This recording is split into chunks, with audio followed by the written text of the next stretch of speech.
नमस्कार दोस्तों, स्वागत है आप सभी का हमारे चैनल में। आज के इस वीडियो में हम चर्चा करेंगे मुख्य परीक्षा अभ्यास जो प्रश्न उत्तर शैली में है। उसमें हमने एक समाजशास्त्र का प्रश्न दिया था, परिस्थिति यानी कि स्टेटस, और दूसरा छत्तीसगढ़ी बोली का जो टेस्ट जो दिया था उसके कुछ उत्तरों के बारे में चर्चा हम लोग करेंगे। चलिए शुरू करते हैं। सबसे पहले हम छत्तीसगढ़ी बोली के जो उत्तर हैं उसको डिस्कस कर लेते हैं। तो यहाँ पर हमने 4 शब्द दिए थे जिसका अर्थ आपको बताना था। और पहला शब्द है सौंकेरहा।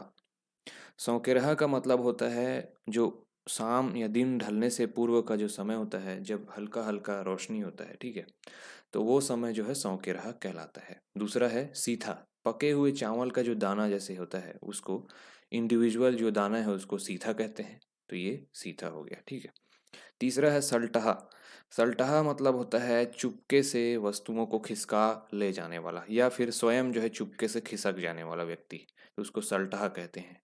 चौथा है सोगसोगहा। सोगसोगहा मतलब होता है शोक से ग्रस्त, ठीक है, जो दुखी है बहुत ज़्यादा, उसको सोगसोगहा कहते हैं। तो ये 4 हो गए। इसके बाद विलोम शब्द है। तो घाम। घाम मतलब धूप होता है, तो धूप का जस्ट उल्टा होगा छाँव, तो छत्तीसगढ़ी में छाँव नहीं बोलते, छाए बोलते हैं उसको, ठीक है, यह रहेगा। उसके बाद आता है झुक्खा। झुक्खा का मतलब होता है सूखा।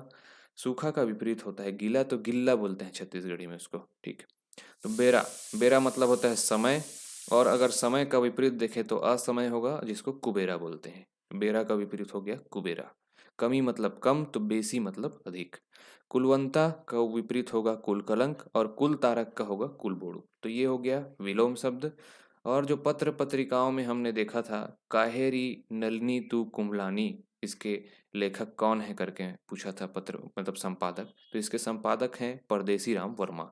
और एक और पत्र पत्रिका के बारे में मैंने पूछा था, लोकाक्षर, तो उसके हैं नंद किशोर तिवारी जो बिलासपुर के हैं। अब हम लोग परिस्थिति और उसकी भूमिका, यानी कि परिस्थिति और भूमिका दोनों एक दूसरे से इंटरकनेक्टेड टॉपिक हैं, तो दोनों को पढ़ लेते हैं। इसमें से मेन मैंने पूछा था परिस्थिति के बारे में, तो हम परिस्थिति को चर्चा करते हैं। परिस्थिति और भूमिका का सबसे पहले विवेचन जो है रॉल्फ लिंटन ने अपनी पुस्तक द स्टडी ऑफ मैन 1936 में किया था। रॉल्फ लिंटन नामक समाजशास्त्री हैं, इन्होंने किया था। कब? 1936 में। उनके अनुसार जो है समाज का कोई भी व्यक्ति ऐसा नहीं है जिसके पास कोई भी प्रकार की परिस्थिति ना हो। मतलब हर व्यक्ति के पास जो है उसका स्टेटस होता है, उसका एक परिस्थिति होती है या उसकी एक स्थिति होती है। समाजशास्त्री तथ्य इतना ही है कि उसकी परिस्थिति निम्न हो सकती है, उच्च हो सकती है, प्रदत्त हो सकती है या अर्जित हो सकती है। इन 4 में से कोई भी हो सकती है, ये चारों में मिश्रित भी हो सकती है, ठीक है। तो व्यक्ति जब अपनी क्रियाओं का संपादन समाज या समूह के प्रतिमानों के अनुरूप जब करता है, तो इन क्रियाओं को सामाजिक स्वीकृति प्राप्त हो जाती है। सामाजिक स्वीकृति प्राप्त होते ही व्यक्ति की जो क्रियाएं हैं वो भूमिका में बदल जाती हैं। जब व्यक्ति जो है समाज में जो एक प्रतिमान मूल्य जो होते हैं, जो निर्धारित रहते हैं कि अच्छे काम ऐसे हैं वैसे हैं, ठीक है, उन कामों के हिसाब से अगर कोई व्यक्ति कर्म करता है तो वो सामाजिक रूप से वो स्वीकार्य हो जाता है, और लोग उसको उसकी भूमिका में उसको देखते हैं, ठीक है। तो व्यक्ति की अनेक भूमिकाएं होती हैं, ये आपस में मिलकर एकीकृत होकर एक समुच्चय का निर्माण करती हैं। हर व्यक्ति का एक अलग भूमिका रहता है। जैसे कि एक व्यक्ति है, वो अगर मान लो छात्र है, छात्र का भूमिका निभाएगा। फिर वो कुछ पार्ट टाइम जॉब करता है तो वो दुकानदार का भूमिका निभाएगा। फिर इस तरीके से उसके अलग अलग भूमिकाएं होती हैं। हर व्यक्ति में कई भूमिकाएं रहती हैं। वो किसी का भाई है, वो किसी का बेटा है, ठीक है। तो इन सारे जब समुच्चय जो मिल जाते हैं, तब उसको जो है उसकी परिस्थिति कहते हैं। उदाहरण के लिए जैसे हम एक शिक्षक का उदाहरण लेते हैं, तो शिक्षक एक परिस्थिति है। इसमें जो है क्या होता है, शिक्षक से जुड़ी जो उसकी भूमिकाएं हैं, बच्चों को पढ़ाना, विषय विभाग संबंधी भूमिकाएं निभाना, शिक्षक होने के नाते कॉलेज से जुड़ी भूमिकाएं, ये सारी चीज़ें उसकी परिस्थिति के अंतर्गत आती हैं। रॉल्फ लिंटन के अनुसार सामाजिक व्यवस्था के अंतर्गत किसी व्यक्ति को एक समय विशेष में जो स्थान प्राप्त होता है, उसी को उस व्यक्ति की सामाजिक परिस्थिति कहते हैं। एक पर्टिकुलर समय में किसी व्यक्ति को जो है उस परिस्थिति जो है प्राप्त होती, तब वो जो है उसकी सामाजिक परिस्थिति कहलाती है। लेपियर ने अपनी पुस्तक a theory of social control में लिखते हैं, सामाजिक परिस्थिति सामान्यतः उस पद के रूप में समझी जाती है जो व्यक्ति समाज में प्राप्त किए होता है। एक पर्टिकुलर एक पद है जो एक व्यक्ति जो है किसी समाज में रहता है तब उसको दिया जाता है या प्राप्त होता है, तब उस चीज़ को जो है उसकी सामाजिक परिस्थिति कहते हैं। ऐसा लेपियर अपनी पुस्तक ए थियरी ऑफ सोशल कंट्रोल में लिखते हैं। आगे आपको और क्लियर होते जाएगा कि यह है क्या चीज़, ठीक है।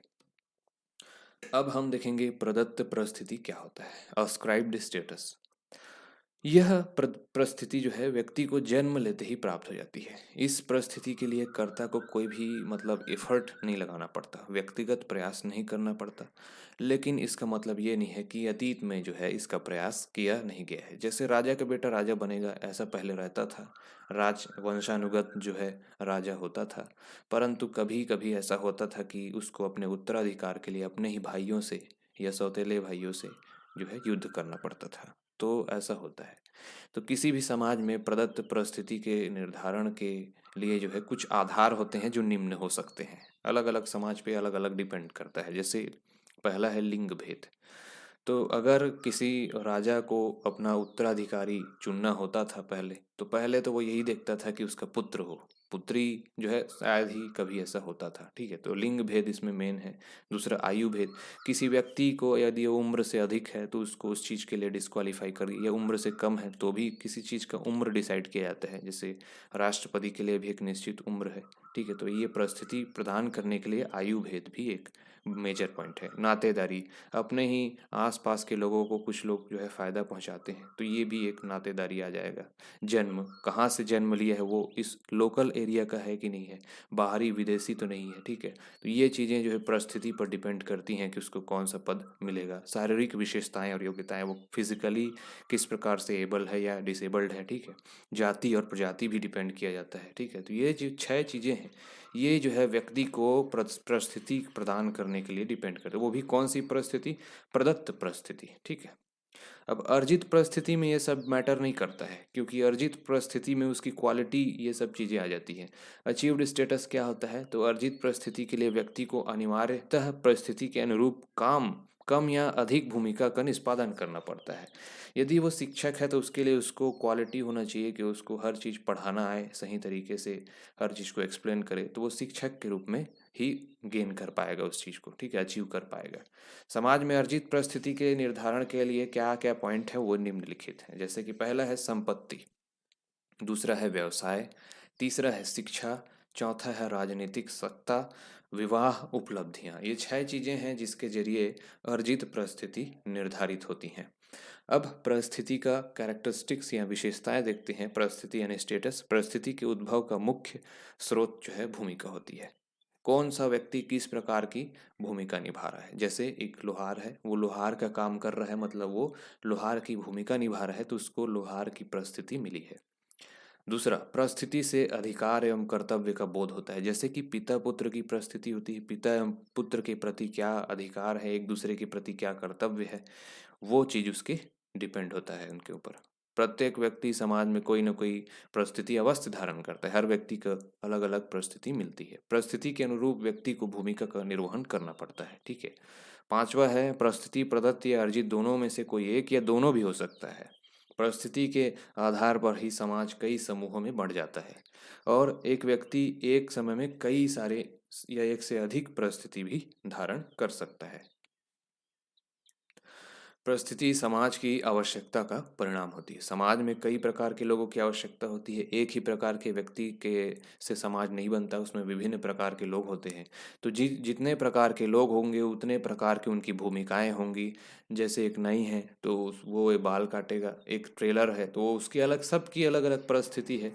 तो परिस्थिति के साथ प्रतिष्ठा भी जुड़ी होती है। जैसे जैसे भूमिका जिस व्यक्ति की जितनी उच्च दर्जे की होती है उसको उतना उच्च प्रतिष्ठा मिलता है।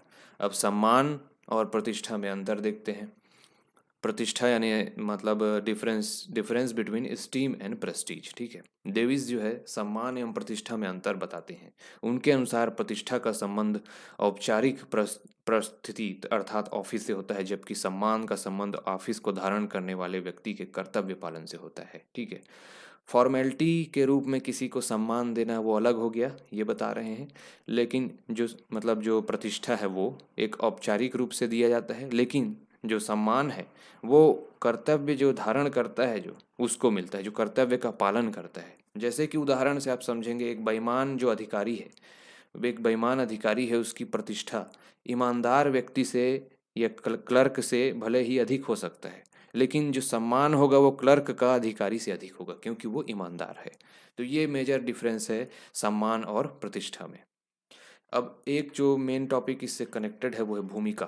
भूमिका क्या है ये देखते हैं। एक व्यक्ति समाज में जो भी पद धारण करता है या स्थिति प्राप्त करता है, उसे परिस्थिति कहते हैं। अब इसी परिस्थिति से जुड़े कुछ कार्य होते हैं जो समाज द्वारा मान्य होते हैं। ठीक है, ये इंपॉर्टेंट है कि वो समाज द्वारा क्या होते हैं, मान्य होते हैं। ये लाइन आपको जरूर लिखना है। तो इसे ही क्या कहते हैं, भूमिका कहते हैं। भूमिका परिस्थिति का गतिशील या डायनेमिक पार्ट है। किसका, स्टेटस का। कौन, रोल। परिस्थिति का ये गतिशील पहलू है। प्रत्येक परिस्थिति की उससे संबंधित निश्चित भूमिकाएं होती हैं। अब एक डेफिनेशन है जो डेविस के अनुसार है, भूमिका वो ढंग है जिसके द्वारा व्यक्ति अपनी स्थिति संबंधी आवश्यकताओं की पूर्ति कर लेता है। ठीक। तो ये था आज का डिस्कशन जो हमने कर लिया, और इसी प्रकार से आप मेंस का आंसर राइटिंग करते जाइए। तो आपको बीच बीच में ऐसे वीडियो भी मिलेंगे और आंसर्स भी आपको हमारे टेलीग्राम ग्रुप में मिल जाएंगे। ठीक है, वीडियो को देखने के लिए धन्यवाद। यदि अच्छा लगे तो लाइक और शेयर करें।